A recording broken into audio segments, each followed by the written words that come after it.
Welcome to the deep dive. Today we're diving into something we all experience, but maybe don't think about too deeply. Intuition, that gut feeling that seems to guide so many of our choices. It really can feel a bit mysterious sometimes, can't it? This idea of just knowing something, but you can't quite put your finger on how you know it. Right. But what's fascinating is when you start digging into it, you find this really rich intersection of, well, cognitive science, how our brains work, and even philosophy. Exactly. And we've pulled together quite a range of sources, psychology research, some classic philosophical thinking, all looking at this. So our mission today really is to unpack intuition. When can we actually rely on that inner voice? And maybe more importantly, when might it lead us down the wrong path? Yeah, trying to get some practical takeaways for you, the listener, to help make, well, better decisions. Okay, so let's start right there. When we talk about making choices, what exactly is intuition? Well, in decision-making terms, it's often called a non-sequential information processing mode. Okay, non-sequential. So not step by step. Exactly. It's like Yeah. your brain jumps to a conclusion instinctively without needing that deliberate, logical A to B to C analysis. A key thing, as Epstein pointed out, is knowing without knowing how one knows. Ah, right. That feeling. It's that sense of certainty that just pops up, but you can't immediately give a clear reason why. That paradox of unknowable knowing. hmm And it makes you wonder, how can you trust something you can't even explain? That's the nub of it, isn't it? And it's why just saying, oh, trust your gut isn't always the best advice, really. Right. But cognitive science gives us another angle. Instead of seeing it as, mystical, it's viewed more as a really efficient cognitive tool, kind of sophisticated cognitive shortcut, maybe, that gets sharpened by our experiences over time. Okay, a shortcut.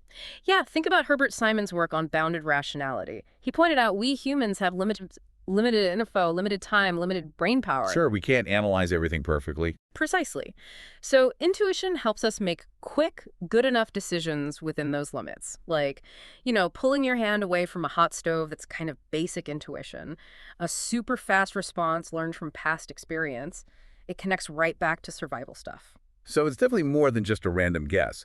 But how is it different from, say, instinct? Or maybe like a sudden insight, an aha moment? That's a really important distinction. Instincts are generally the innate things, hardwired from birth, common to our species. Intuition, while it can feel instinctual sometimes, is mostly learned. It's shaped by your specific experiences. Okay, so intuition is learned, instinct is innate. What about insight? Insight usually involves a longer process. You might wrestle with a problem consciously, maybe let it sit for a while, incubation they call it, and then bam, the aha moment hits. Right, it feels sudden, but there was work beforehand. Exactly. Intuition tends to be much more immediate, more instantaneous. And then, of course, there's deliberation. That's the slow, careful, effortful weighing of options. Logic. So speed seems to be a big differentiator. Intuition is fast, insight takes time, deliberation is the slow burn. Spot on. And that timing difference gives us clues about when each approach might be best. Need a quick reaction. Intuition is your friend. Got more time dealing with something complex. Maybe insight or deliberation is the way to go. They're just different ways our brains work. Okay, so intuition isn't magic. It's fast thinking based on experience. How does the brain actually do that? What's happening under the hood? Yeah, this is where cognitive psychology and neuroscience have given us some really cool insights. It seems intuition heavily relies on, let's call it, our unconscious processor. The part of the brain working behind the scenes. Pretty much. Our brains are constantly taking in and processing huge amounts of information way below our conscious awareness. And the subconscious processing taps into knowledge we've picked up through associative learning, stored away in long-term memory, even things we don't consciously remember experiencing. So it's like our brain's constantly running background checks against its memory banks. That's a great way to put it. And a key mechanism here is pattern recognition. Our brains are amazing at quickly matching what's happening now to patterns we've seen before. Like recognizing a familiar face instantly. Exactly. Or think about highway hypnosis. You're driving, maybe zoned out a bit, but your brain's still unconsciously processing traffic, road signs, all that. Right, keeping you safe even when you're not consciously focused. Precisely. So in areas where you have a lot of experience, your intuition is basically this built-up, implicit expertise kicking in. The more patterns you've seen and processed, the better your intuition gets in that area. That makes a lot of sense. Like a chess grandmaster just seeing the right move without consciously calculating every single possibility is built on thousands of games. Perfect example. So what about the actual brain regions? Is there like an intuition center? Not really one single spot. Neuroscience suggests it's more of a network, different parts working together. You've got the prefrontal cortex, which is key for decision making. The executive function part. Right. Then the anterior cingulate cortex that's involved in spotting errors and also in emotional responses. The parietal cortex helps integrate sensory info, and crucially, the amygdala, the brain's emotion hub, is also in the mix. Ah, the amygdala. So that explains why gut feelings often have that emotional charge to them. It's not just cold calculation. Definitely not. There's some thinking, too, that maybe the right hemisphere of the brain plays a bit more of a role in this holistic, emotional, intuitive stuff, balancing out the left hemisphere's analytical side. Interesting specialization. And, of course, the hippocampus is vital for pulling up those past experiences from memory. That interaction between the prefrontal cortex, managing choices, and the amygdala, handling emotion, seems really key to understanding why intuition feels the way it does. It's a blend. And is it different from just recalling a memory consciously? It seems so. Brain imaging studies looking at explicit memory retrieval versus intuitive judgments suggest different neural pathways might be involved. So intuition isn't just like a fuzzy memory, it's potentially a distinct process. You keep going back to experience being crucial. How does that actually change the brain to make intuition better? It's about automation, really. Through practice, things that initially take conscious effort, like learning to drive or play an instrument, become more automatic. Right, you don't think about every little muscle movement eventually. Exactly. That knowledge shifts from being declarative, something you can explain, to procedural, something you just do. This frees up your mental resources, allowing for those fast, intuitive responses. That's why seasoned pros often rely on intuition. It's become second nature. But not all experience is equal, right? Absolutely, critical point. The quality of the experience matters hugely. You need diverse experiences and ideally environments where you get clear, accurate feedback on whether your intuition was right or wrong. That's how you refine those subconscious patterns. It's about learning from experience. Okay, experience builds the database, brain networks process it fast, pattern recognition is key. Now, what about the phrase gut feeling? Is there actual biology behind that, connecting the brain and the, well, gut? Oh, absolutely. The gut-brain axis is a very real thing.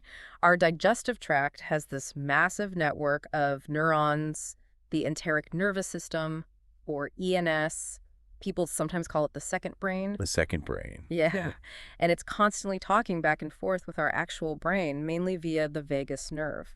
This direct line provides a real physiological basis for those physical sensations, the butterflies, the knot in your stomach that we often link to intuition. So those feelings aren't just metaphorical, they're actual signals. That's the idea. And some research even hints that the heart might pick up on emotional cues first, then relay info to the brain, which then influences those gut sensations. So intuition isn't just in your head, it's embodied.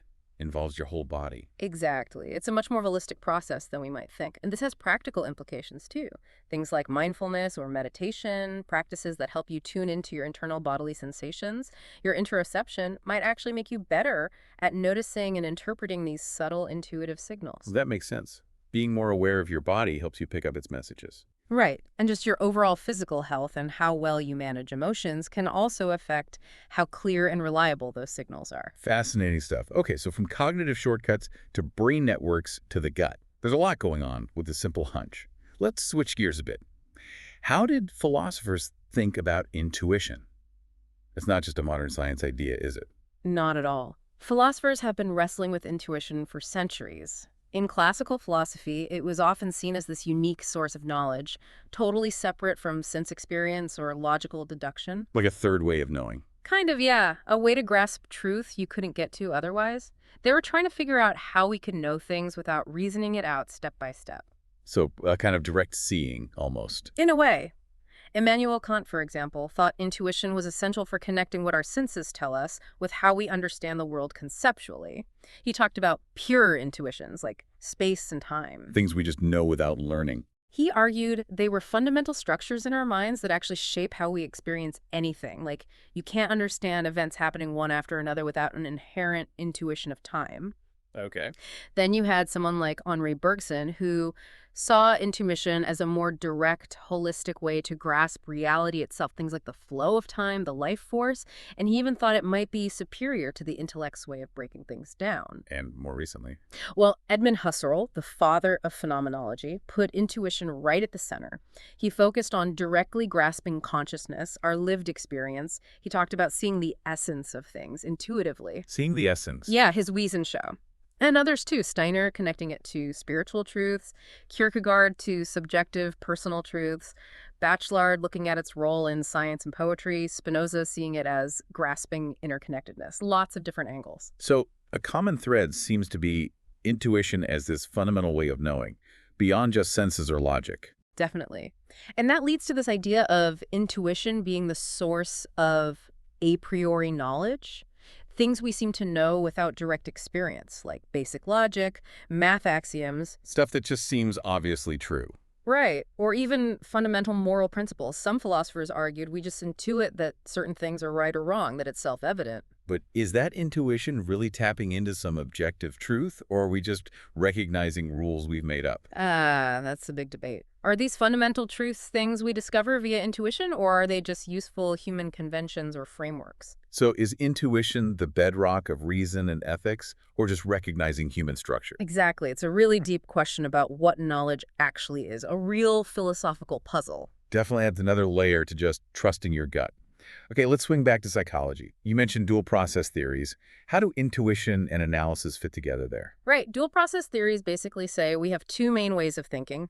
Probably the most famous model is Daniel Kahneman's System 1 and System 2. Ah, yes. Thinking fast and slow. That's the one. So System 1 is our intuitive mode. It's fast, automatic, effortless, associative, often emotional.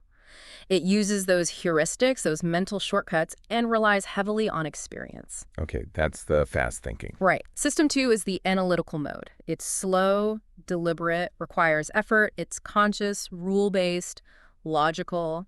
It uses explicit knowledge and careful reasoning. That's slow thinking. Exactly. System 1 can kind of process lots of things at once in parallel, while System 2 tends to be more step-by-step sequential. And why have two systems? It's thought to be adaptive. System 1 is super efficient for familiar stuff, saves brain energy. System 2 kicks in for new things, complex problems, situations where mistakes are costly, when you need to be careful. Makes sense. And they don't work in isolation. They're constantly interacting. We switch between them, sometimes use both together. It depends on the task, your mood, the context. Good decision-making is often about orchestrating them effectively. And System 1 uses those heuristics you mentioned. Remind us again, they're shortcuts, right? Right. But they can cause problems. Exactly. Heuristics are mental shortcuts System 1 uses for quick judgments, especially under uncertainty, like the availability heuristic judging likelihood based on how easily examples bring to mind. Like thinking plane crashes are common because they're always in the news. Perfect example. Or the representativeness heuristic, judging something based on how well it fits a stereotype or prototype. These shortcuts are often efficient. They work well enough a lot of the time, but they can also lead to systematic errors, predictable mistakes in thinking. Those are cognitive biases. Right. So heuristics are essential for quick functioning, but relying on them blindly, especially in situations they aren't suited for, is where we get into trouble. That's where metacognition comes in, thinking about your thinking. Being aware of when a shortcut might be leading you astray. Exactly. Recognizing, hang on, is this just availability bias? And then engaging System 2 to check the facts or think more logically. So heuristics, efficient, but potentially biased. How does Herbert Simon's bounded rationality fit in here? Simon's idea is crucial. He said we're not perfectly rational because we have limits, information, time, cognitive ability. So instead of always optimizing, finding the absolute best solution, we often satisfice. Satisfies. Meaning? Meaning we look for a solution that's good enough, satisfactory, and sufficient for our needs and constraints. Okay, good enough, not perfect. Right. And intuition, using heuristics to quickly generate plausible options, is key to satisficing. Trying to analyze everything perfectly in a complex world just isn't feasible. Intuition helps us make effective, efficient choices within those real-world bounds. So from this view, intuition isn't just flawed thinking. It's a rational strategy for dealing with complexity. Okay, that paints a more nuanced picture. So we've got the mechanics, the philosophy, the dual systems. Now let's focus on the upside. When does intuition really shine? What are its strengths? Speed and efficiency are huge ones, especially when time is critical. Think about first responders, firefighters, paramedics, soldiers. They have to make split-second calls in high-stakes situations. No time for slow deliberation there. Absolutely not. Their trained intuition allows them to react fast, often based on recognizing patterns from past emergencies. It's often a hallmark of expertise in those fields. A surgeon facing an unexpected complication might rely on intuition honed over years. So crucial in crises. What about when things aren't necessarily fast-paced, but just really complex or ambiguous? That's another area where intuition can be really powerful. When data is messy, incomplete, contradictory, our subconscious can draw on all that stored experience to fill in the gaps, spot subtle patterns that conscious analysis might miss entirely. Like trying to solve those really wicked problems with no clear answer. Exactly. Intuition can help frame the problem differently, generate initial ideas, navigate the fuzziness. You often hear senior leaders talk about relying more on intuition precisely because they deal with so much complexity and uncertainty, making a strategic bet on a new technology, perhaps. Because their experience gives them a feel for things beyond the spreadsheets. Kind of, yeah. It's picking up on cues and connections that aren't immediately obvious in the raw data. What about creativity and innovation? Does intuition play a role there? You'd think so. Oh, definitely. It's often deeply linked to coming up with novel ideas, thinking outside the box. Intuition allows for those associative leaps, connecting seemingly unrelated concepts. Like an artist just knowing two weird colors will work together. Precisely. It can help break free from fixed ways of thinking, explore more possibilities. Often, intuition provides that initial spark, that new concept, which then gets refined and tested using more analytical methods. It fuels divergent thinking, generating lots of ideas. So intuition starts the fire, analysis shapes the flame. Nice analogy, yeah, Right. something like that. And another really key strength is its ability to offer a holistic perspective. See the big picture. Exactly. Intuition can integrate all sorts of information, hard data, tacit knowledge, emotional reads, past experiences into one cohesive understanding. It synthesizes diverse inputs into a kind of felt sense or direction. Useful for things you can't easily measure. Very much so. Assessing team dynamics, reading a room, understanding qualitative factors, intuition helps grasp the nuance, the context. It leads to a richer understanding than just looking at isolated facts. Okay, so speed, handling complexity, creativity, holistic view, strong arguments for intuition. But we know it's not perfect. Mhm. Let's flip the coin. When does that gut feeling steer us wrong? What are the pitfalls? Yeah, unfortunately, it's not always reliable. And often the culprits are those very same heuristics and biases we talked about. Because System 1 is fast and automatic, it can bypass our internal error checking. Like the gambler's fallacy. Thinking red must come up after a string of blacks at roulette. Classic example. Or the hot hand fallacy in sports, believing a player is more likely to score just because they made the last few shots, even if it's statistically random. Our intuition loves finding patterns, even where none exist. Or in hiring, maybe. It's No. getting a good feeling about someone in an interview. Exactly. Over-relying on unstructured interviews and subjective impressions is a common trap. Structured methods and objective data are often much better predictors of actual job performance, even if they don't feel as intuitive. So System 1 can spin convincing stories that aren't actually true. It really can. And that accompanying feeling of knowing can be incredibly strong, even when the intuition is based on faulty logic or misleading cues. Remember that jelly bean experiment? Vaguely. Refresh my memory. People often chose to draw from a jar with more red beans visually, even if they knew the percentage of red beans, the actual probability, was lower in that jar compared to another one. The visual, concrete number just felt more compelling intuitively than the abstract probability. Wow. Our intuition can be swayed by really superficial things. It can. Concrete examples often outweigh statistics in our intuitive mind. Okay, beyond specific fallacies, what are some of those broader cognitive biases that mess with our intuition? Oh, there's a whole rogues gallery. Confirmation bias is a big one.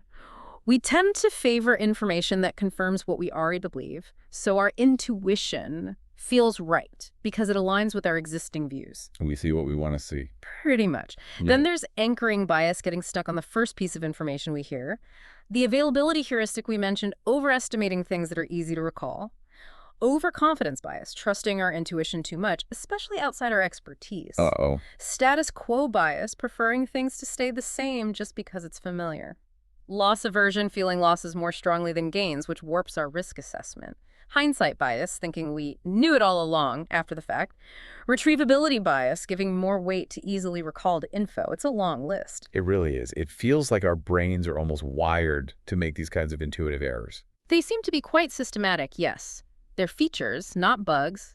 In a way, consequences of our efficient, but sometimes flawed, System 1, and they operate unconsciously mostly. That's why just trying harder to be rational doesn't always work. You need specific strategies to spot and counteract them. And even experts fall for these. Absolutely, which shows how deep-seated they are. So just having a gut feeling doesn't mean much on its own. Its reliability seems tied to, well, whether you actually know what you're talking about. That's a huge factor. Untrained intuition, or trying to use intuition in a field where you have little real knowledge or experience, can be incredibly unreliable. Worse still is being overconfident about it. Thinking you're an expert when you're not. Exactly. Intuition is generally domain-specific. Great intuition about cooking doesn't mean you have great intuition about stock picking. There's a real danger of overgeneralizing this illusion of intuitive skill. We need a dose of epistemic humility, recognizing the limits of our own intuitive capabilities. Good point. And what about the fact that it's often hard to explain why you have a gut feeling? The lack of transparency. That's another major challenge, because it arises from unconscious processing. Articulating the reasoning behind an intuition can be really difficult. It feels like a black box. Which makes it hard to justify, especially at work, maybe. Definitely. How do you convince your team based on a feeling you can't fully explain? And because it's subjective, it can be swayed by your mood, personal biases, leading to inconsistency. It creates this dilemma. Do you suppress potentially valuable insights because you can't explain them, or do you act on potentially biased feelings without checking them? Tricky balance. It really highlights the need for ways to bring intuition out into the open and examine it critically, not just blindly follow it. Okay, so intuition. Powerful, complex, potentially flawed. Let's look at some real-world examples. Yeah. Where do we see it making a difference for good or bad? All over the place. In business leadership, for sure. Strategic decisions often happen under uncertainty where data alone isn't enough. Some studies even link intuitive decision-making styles with better business performance. Any famous examples? Well, you hear stories about Jeff Bezos pushing for Amazon Prime based on a gut feeling. Despite maybe iffy initial numbers, Richard Branson is often cited for his entrepreneurial leaps with Virgin. Howard Schultz supposedly chose early Starbucks locations partly on instinct. So experienced leaders using that educated gut feeling. Exactly. Especially in situations of what some call radical uncertainty, where the future is truly unpredictable, that deep experience manifesting as intuition can be crucial for spotting opportunities others miss. It complements the analysis. Okay, that makes sense for business. What about science? That seems more purely rational. You might think so, but the history of science is full of intuitive leaps. Major discoveries often start with a hunch, an image, a feeling that something is there, which then gets rigorously tested. Like Einstein's thought experiments. Exactly. His imagining traveling alongside a beam of light, or Kekulé dreaming of a snake eating its tail, leading to the benzene ring structure. Alexander Fleming noticing the mold-killing bacteria around it, recognizing the significance, was an intuitive leap. So intuition in the discovery phase. Right, the context of discovery. It provides the novel hypothesis, the new direction. Then the hard analytical work, the context of justification, comes in to test and validate it. This kind of scientific intuition is usually built on deep domain knowledge, intense curiosity, and being open to anomalies. Fascinating. And the arts. That seems like intuition's natural home turf. It really does. Artists often talk about choices, color, form, rhythm, words, just feeling right. It's a primary guide. But it's not just random, is it? Usually not. Effective artistic intuition is typically built on a foundation of technical skill and deep familiarity with the medium. Think of Picasso or Kandinsky. They mastered traditional forms before they started breaking the rules intuitively. So skill enables the intuition. It's often a dialogue between skill and intuition. Intuition allows for meaningful rule-breaking, pushing boundaries in ways that resonate. It can feel somatic, social, even mystical sometimes for artists. And one more area, what about education? Do teachers use intuition? Constantly. Classrooms are incredibly dynamic. Experienced teachers develop this intuitive sense of how students are doing. Are they getting it? Are they engaged? What's the emotional climate? picking up on subtle cues. Exactly. It allows them to adapt on the fly, maybe explain something differently, offer support, manage the classroom dynamics. It's often based on empathy, observation, built up over years of interacting with students and reflecting on what works. It goes way beyond just looking at grades. So cultivating that observation and reflection is key for teachers. These examples really show intuition's reach. Now, if we want to get better at using our own intuition wisely, what can we actually do? Great question. Foundational practices like mindfulness, meditation, just generally building solid awareness are really helpful. How do they help with intuition specifically? They help quiet the mental noise, the constant chatter. This creates space to actually notice the subtler signals, the fleeting thoughts, the body sensations, the quiet feelings that might be intuitive insights. It improves your ability to distinguish a real intuitive hit from, say, just anxiety or wishful thinking. Better signal-to-noise ratio, you could say. Tuning into your inner world more clearly. What else? Reflection is huge, and journaling can really support that. Think back on past decisions where you used intuition. How did it turn out? Keeping track. Yeah, write down the feeling, the decision, the outcome. Over time, you start to see patterns. Where is your intuition usually accurate? Where does it tend to get tripped up by biases? Right. Reflecting on experience is how you calibrate your intuition. It's not just about having experiences, but learning from them. Makes sense. Learn from hits and misses. Yes. And also, seek out diverse experiences. Step outside your comfort zone. The broader your experience base, the richer the data pool your intuition has to draw from. It makes it more adaptable, more robust. Encountering new situations, new people, new ideas. It feeds your intuition. Continuous learning, staying curious. So broaden your horizons to broaden your intuition. Yeah. Are there specific exercises too? Things you can try day to day? Yes, definitely. Things like daily body scans, just paying attention to physical sensations head to toe, can boost that interoceptive awareness we talked about. Tuning into the gut feelings, literally. Exactly. Some people find it useful to directly ask their intuition a question and just listen for the very first thought or image that pops up without judging it. Dream journaling can be insightful for some, looking for symbols or themes. Visualization to imagining future scenarios and noticing your intuitive reactions.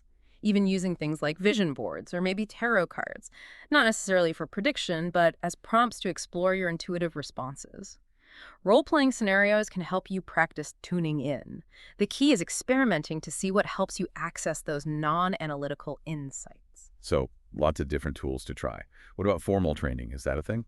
It's emerging. Most decision-making training still focuses heavily on the analytical side, but there's growing recognition that you need both the art and the science. Some leadership programs now include elements like emotional intelligence or mindfulness, which definitely support intuition. But not like Intuition 101 courses based on solid evidence yet. Not widely, no. Developing formal, evidence-based methods to specifically train intuition is still relatively new territory. It's definitely an area ripe for more research and development. Okay, so we have ways to cultivate it.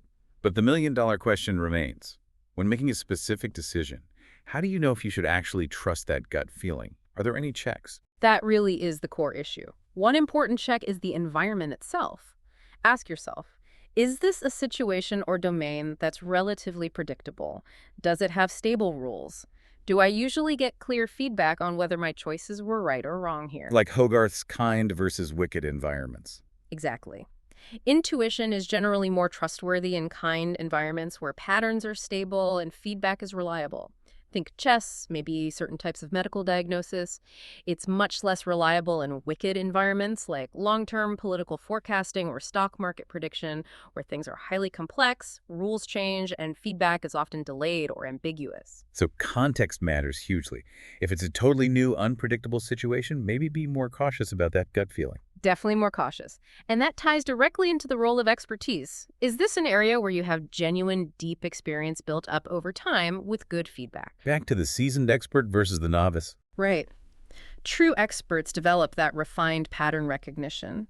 Klein's recognition-primed decision model talks about this.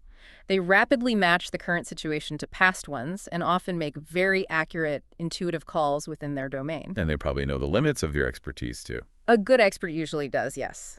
They're less prone to overconfidence outside their specific area. So reliable intuition is often the result of hard-won expertise, not a substitute for it. Building expertise is probably the best way to build trustworthy intuition in a given field. So no shortcuts to expertise. Okay.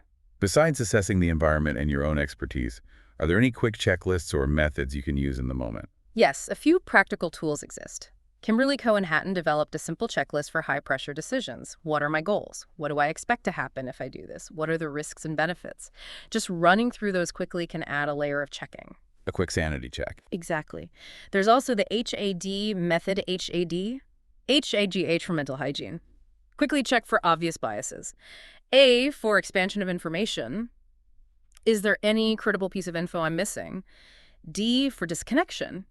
Take a brief pause, create a little mental space before acting on the intuition. Like a structured pause for thought. Right.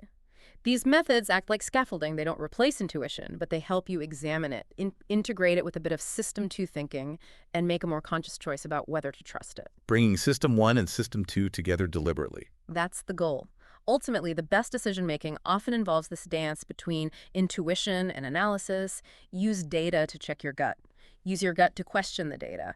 Apply critical thinking to intuitive ideas. Seek feedback. It's an iterative process. That makes a lot of sense. It's not either, but both hands. Precisely. Wow, this has been a really fascinating deep dive. We've covered so much ground seeing intuition, not just as a vague feeling, but as this complex process involving our brain, our body, our experiences. Yeah, and it's so important to hold on to its dual nature, right? Its incredible power for speed and insight, but also its potential pitfalls, the biases, the lack of transparency. Both System 1 and System 2 are always running, and the real skill is developing that metacognition. That awareness of your own thinking. Exactly. Knowing when your intuition is more likely to be reliable based on the situation, your expertise, the potential biases at play. Metacognition is like the conductor, making sure both systems play well together. So the aim isn't to just blindly follow intuition or rigidly stick to analysis, but to cultivate both, learn to recognize biases, and use them synergistically. That's it. And even as AI gets more powerful, human intuition still brings something unique, handling nuance, ambiguity, genuine creativity, understanding complex human situations. Maybe the future isn't AI replacing intuition, but augmenting it. An intelligent integration, I like that. Yeah, leading to hopefully wiser decisions overall. That is a compelling thought to end with. So for everyone listening, as you go about your week, maybe reflect on this. How can you foster a better dialogue between your own gut feelings and your analytical thinking? What's one small thing you could do this week just to become a bit more aware of your own intuitive process? Thanks for joining us on this deep dive.